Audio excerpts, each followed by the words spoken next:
PlayStation VR. PlayStation 5 VR headset. The slightly confusing sales November 16, 2016 PS4 Pro update. Since acquiring my new PS4 Pro last night, I've only been able to play a few games in the little time I've had so far. I don't have a 4K TV yet and I mainly got it for PSVR, also I pretty much got a 1-for-1 swap deal with my PS4 for the PS4 Pro. I've only been able to play London Heist, Batman Arkham, Until Dawn, and a little bit of Here They Lie. From what I'm seeing, the games that weren't patched don't have much of a difference at all.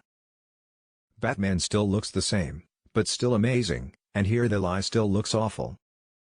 London Heist's improvements are a little subtle but you feel it. I can't explain it but it just feels better.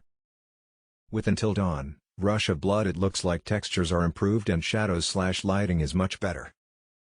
I remember when I first played it I thought, man, the lighting is great, but it's a shame they didn't have any shadow effects at all. Now everything I shine a flashlight on, from hanging pig carcasses to wire fences, casts a beautiful shadow across the background. I'm excited to receive Robinson in the mail in a few days and hoping I can afford to upgrade to a 4K HDR TV in the future. In the meantime, I feel complete in my PSVR setup now. Smile emoticon. Video, Sony's first-generation product. Final thoughts. This is very much a first-generation product, but Sony is off to a great start. The main negatives right now have to do with the lack of horsepower for that extra clean finish. Games like Drive Club VR have some pretty obvious visual compromises, but it's something you don't tend to notice once you start moving. Hopefully, the PS4 Pro will help with providing the added graphical prowess to make for cleaner visuals, but even without getting the latest and greatest PS4, you'll be in for a treat. I remember playing a VR game back in a mall in the 90s, it was bulky, looked terrible, and I knew at all times I was standing in a giant piece of plastic in the mall. With the PSVR on, you lose the sense of time, get transported to a different place, and truly enter a new world. Upcoming games like Robinson: The Journey are going to give you the chance to explore new worlds like you're there, and that's what makes VR special.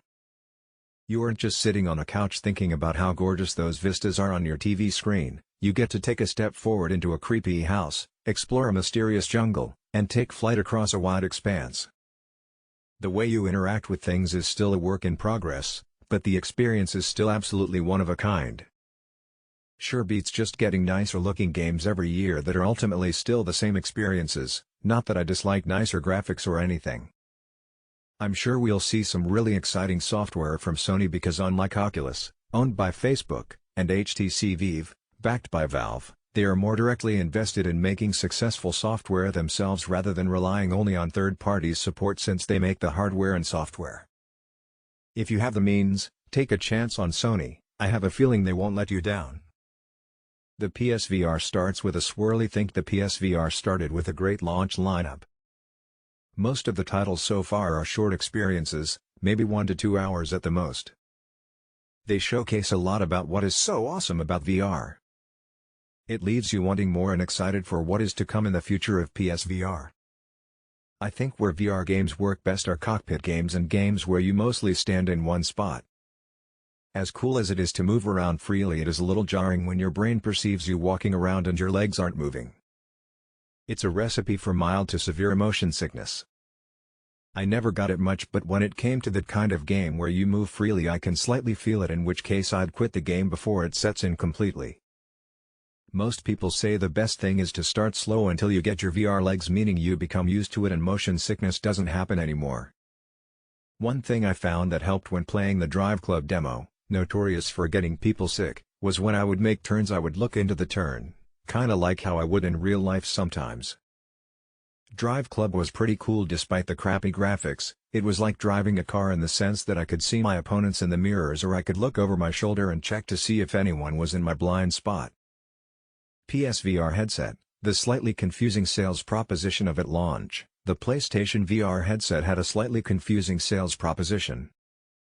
With the package reusing existing PlayStation peripherals such as the Move controllers and camera, the PSVR headset itself was sold separately in some instances, despite the other components being vital parts of getting everything up and running. PS4 VR, the drone of the virtual reality headsets and the like other virtual reality headsets on the market, PlayStation VR has the arduous task of completely immersing you in a video game by producing two images simultaneously and then sending them to a headset a few feet away.